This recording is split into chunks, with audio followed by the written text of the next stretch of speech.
Entre Israéliens et Palestiniens se construit depuis 2002 une barrière de sécurité. Mais comment la nommer au juste? Une clôture, un mur de séparation entre les communautés, un mur de l'apartheid? Alors il ne s'agira pas ici de porter un jugement de valeur sur l'entreprise, sur le chantier, mais de dessiner précisément avec nos cartes le tracé de cette barrière pour tenter de comprendre les conséquences. Alors d'abord, de quels espaces politiques parle-t-on? Voici Israël dans ses frontières internationalement reconnues en 1948, au moment de la création de l'État hébreu. Et ce qui fait frontière entre Israël et la Cisjordanie, c'est ce qu'on appelle la ligne verte. Au terme de la guerre de 1967, la Cisjordanie, Gaza, l'Est de Jérusalem sont occupés par Israël. Eh bien, ce sont ces territoires palestiniens occupés qui vont faire l'objet des accords d'Oslo de 1993. Entrons dans le détail de ces territoires. D'abord Gaza. C'est une bande de terre qui ouvre sur la Méditerranée. Là vivent 1 200 000 Palestiniens et 7 000 colons juifs.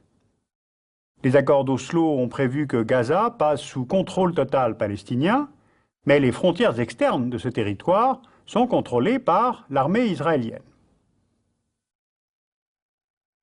Plus à l'ouest, la Cisjordanie.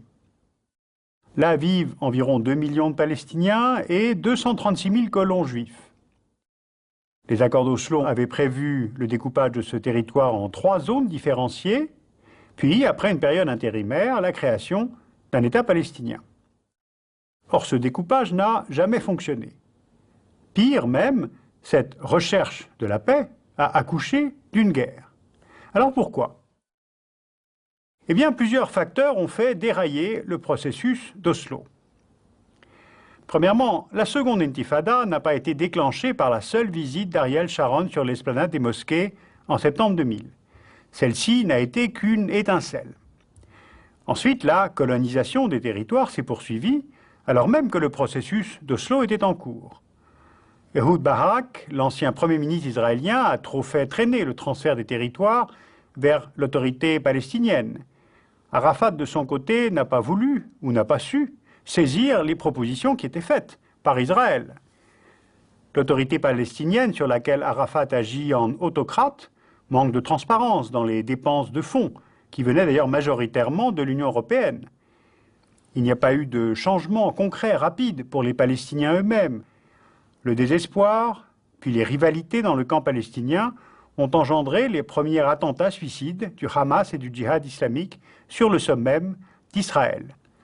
Et Arafat a maintenu une attitude ambiguë quant à leur condamnation. Alors à ces attentats succèdent les représailles de l'armée israélienne, auxquelles répondent de nouvelles bombes humaines en Israël. Le cercle est fermé. La Knesset vote donc en juin 2002 le budget pour construire une barrière de sécurité entre Israël et la Cisjordanie. On voit ici le projet, et la fonction de cette barrière est identique à celle qui existe autour de Gaza, c'est-à-dire empêcher les infiltrations de terroristes. En fait, la logique israélienne, c'est le premier devoir de tout État, c'est d'assurer la sécurité à ses citoyens. Alors on voit ici ce qui est terminé en février 2004, soit environ 200 km linéaires, mais évidemment la construction de la barrière se poursuit, les chiffres sont évolutifs. Cette barrière a une emprise au sol d'une 50aine de mètres de large, toujours prise côté palestinien, et elle se compose d'un fossé, puis d'un chemin de patrouille, puis au centre d'une barrière thermosensible, puis d'une bande de sable pour que les traces de pas puissent être visibles. À certains endroits, la barrière prend la forme d'un mur de béton de près de 8 mètres de haut, visant à empêcher les tirs des snipers. Prenons 2-3 exemples sur le terrain pour saisir quelques-unes des conséquences de cette barrière. Au nord de la Cisjordanie, la barrière de sécurité va vers le Jourdain en suivant la ligne verte. Vers le sud, elle part de Salem.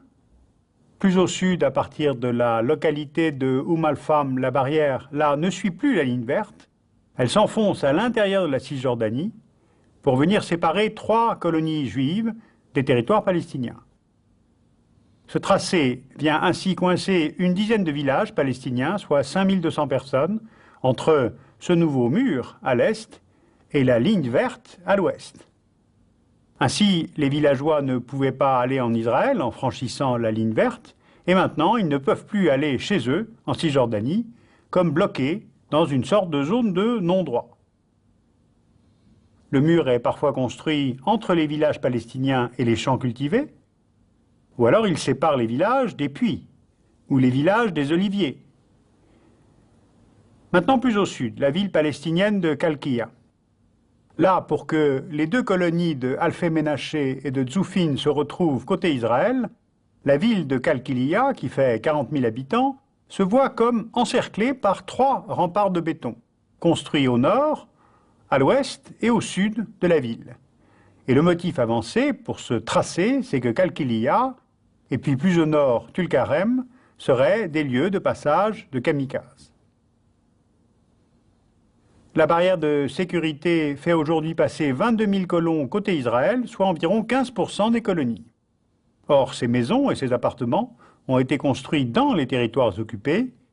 Les Palestiniens ont donc tendance à penser que la barrière s'occupe peut-être de sécurité, mais elle est aussi une façon de mettre en œuvre les projets du mouvement des colons. Et puis, c'est un très gros chantier qui coûte 1,5 million de dollars par kilomètre linéaire. Et si le projet est achevé en 2005, la facture devrait tourner autour de quelques 1 milliard de dollars. On peut donc douter que l'arrangement soit vraiment provisoire. À Jérusalem maintenant. On voit 3 tronçons du mur qui ont été construits au nord, à l'est et au sud de la ville sainte, soit 20 km de clôture électrique, de fils barbelés, de routes militaires qui séparent Jérusalem de Ramallah au nord, de Bethléem au sud, de Aboudis à l'est. Et si le mur est complété, il va venir isoler les quelques 200 000 Palestiniens vivant à Jérusalem-Est de leur arrière-pays, la Cisjordanie. Alors officiellement, il s'agit de protéger le Grand Jérusalem des attaques terroristes, mais les Palestiniens pensent qu'un mur de séparation entre Jérusalem et la Cisjordanie rendra quasi impossible une Jérusalem-Est, un jour capitale du futur État palestinien. Le tracé se prolonge, car le gouvernement israélien a approuvé la suite du projet. La barrière devrait donc s'enfoncer derrière les grosses colonies de Ariel et Emmanuel, placées très loin en territoire cisjordanien. Cette phase de construction devrait se faire plus tard, compte tenu de l'opposition des États-Unis d'Amérique. Mais si ce tracé est réalisé, les analystes estiment que 11,6% de la Cisjordanie, comportant près de 80% des colonies juives, passera côté Israël. En tout cas, les deux camps radicaux ont obtenu ce qu'ils cherchaient, ne rien figer, fixer dans un traité de paix. En 2001, en rentrant de Jérusalem, je me souviens très bien vous avoir dit que les murs étaient dans les têtes. Eh bien aujourd'hui, ils sont dans le sol. Le projet du mur et sa construction très avancée ne changent en rien le sens de l'évacuation par Israël des colonies israéliennes présentes à Gaza. Il ne respecte en rien ce qui avait été dit lors de l'énoncé de la feuille de route, sans même parler, bien évidemment, des défunts accords d'Oslo. La première fonction d'un État est certes d'assurer la sécurité de ses concitoyens, d'où peut-être la construction de cette barrière. Pour certains, il s'agirait d'un arrangement provisoire de sécurité et non pas d'un mur politique, ni d'une frontière. Mais tout de même, on peut en douter. Quand il s'agira de délimiter la frontière entre Israël et le futur État palestinien, le mur de sécurité fera nécessairement un précédent. En somme, ceux qui envoient des kamikazes sur Israël sont parvenus à prendre 2 populations en otage. Les Israéliens, bien sûr, mais aussi les Palestiniens eux-mêmes, qui ne peuvent éviter les conséquences de cette séparation et perdent en même temps leur marge de manœuvre pour négocier.